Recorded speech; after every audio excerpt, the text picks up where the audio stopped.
Hello and welcome to another tutorial series with me, Bridgeburner. Today we're going to be talking about how to make a foggy pit. So a relatively simple concept, but not an easy one to do in Doom. There have been a variety of techniques over the years. This one's going to use a Doom 64 colouring, and credit to one Aquila for helping me out with an idea for this in my Bastion of Chaos in the boss arena. So we'll start off by destroying a room, putting a large pit in it.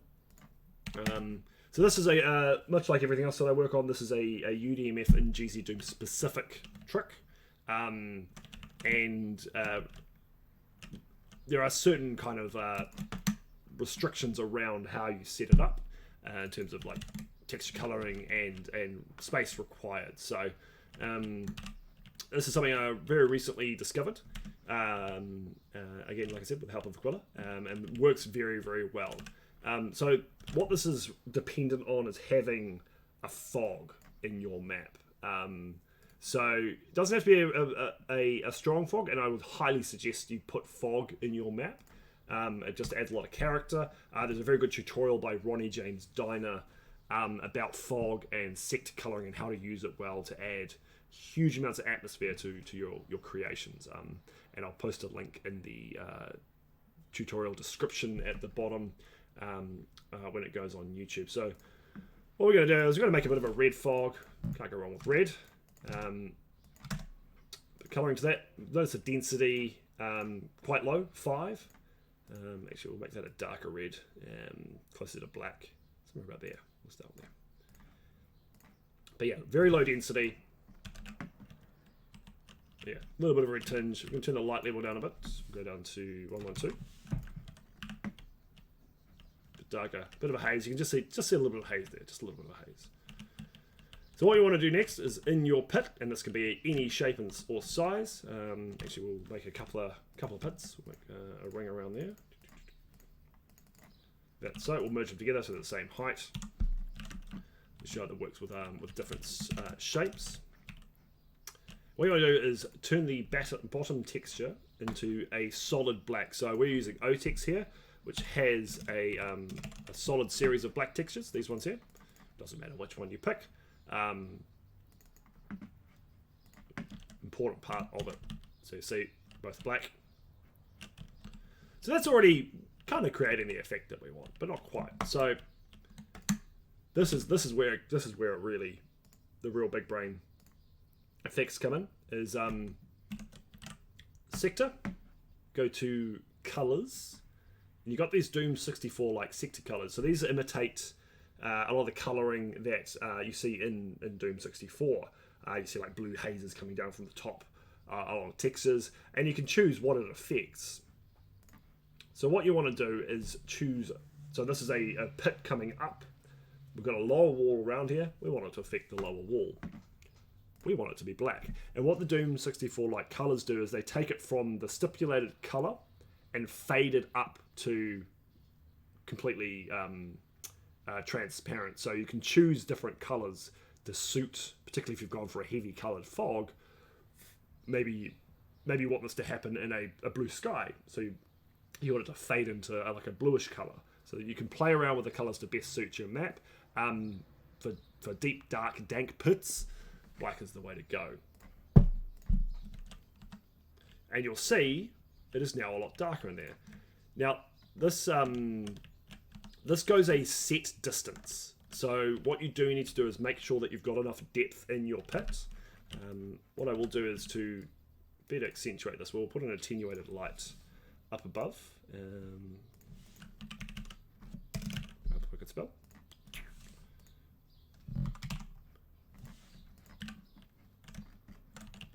A bit of lighting in the map. Yeah, make it a bit bigger.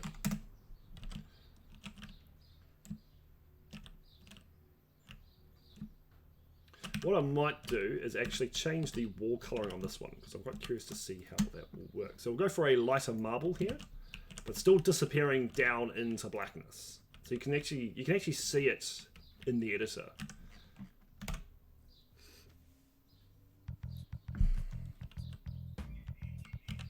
But look at that. Fading into darkness. So even with a light texture, go easy run, you can see it disappearing into a very smooth fade. And then the darker texture is very gloomy at the moment. So we can probably brighten up, actually that's because the attenuated light is dormant.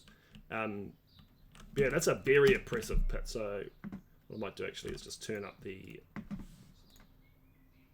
brightness value there. We'll change that. Make sure that you are in fact active.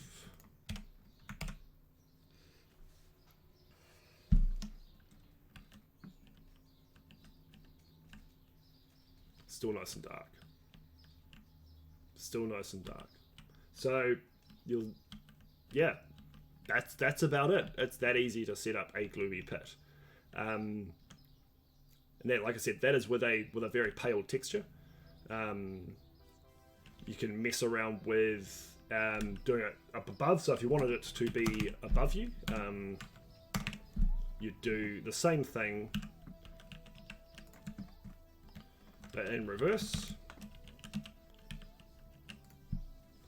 and you'd make it a coloured upper wall. Watch it change colour. So it's, yeah, you can see the effect in the editor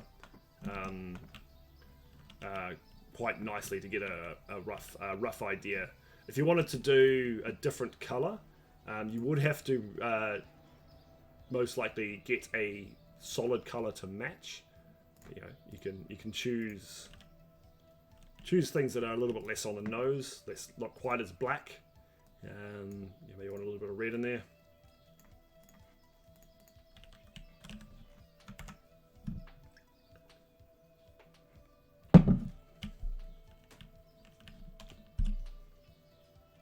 I probably need to raise. So actually, this is a good example of if you don't raise or change the sector height enough, the Doom 64 colouring is very overpowering. And why did that one change? I ball something up there.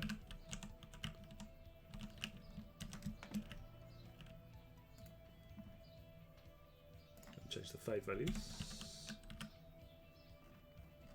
Hold on, I actually don't know what happened there. But yeah, that is how you do it. Is go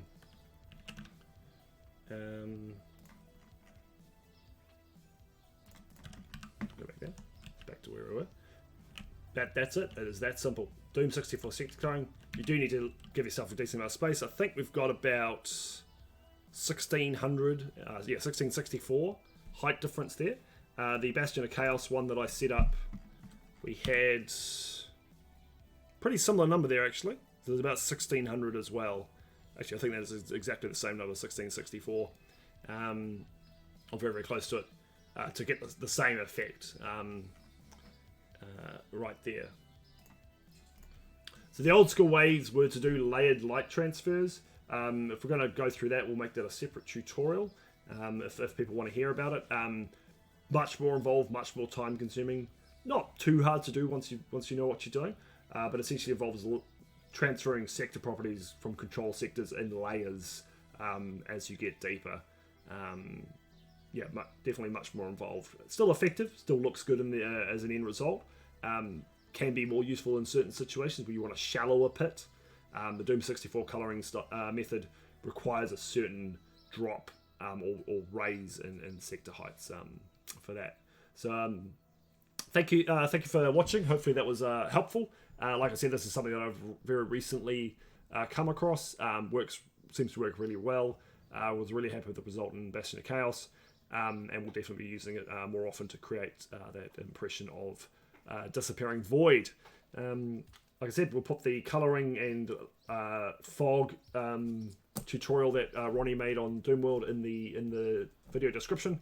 Definitely worth checking out. Pairs nicely with this kind of information, and definitely something that every UDMF mapper should be reading. Underutilized features, particularly the sector light colouring. Thank you for watching. Hope this was helpful, and we will see you next time.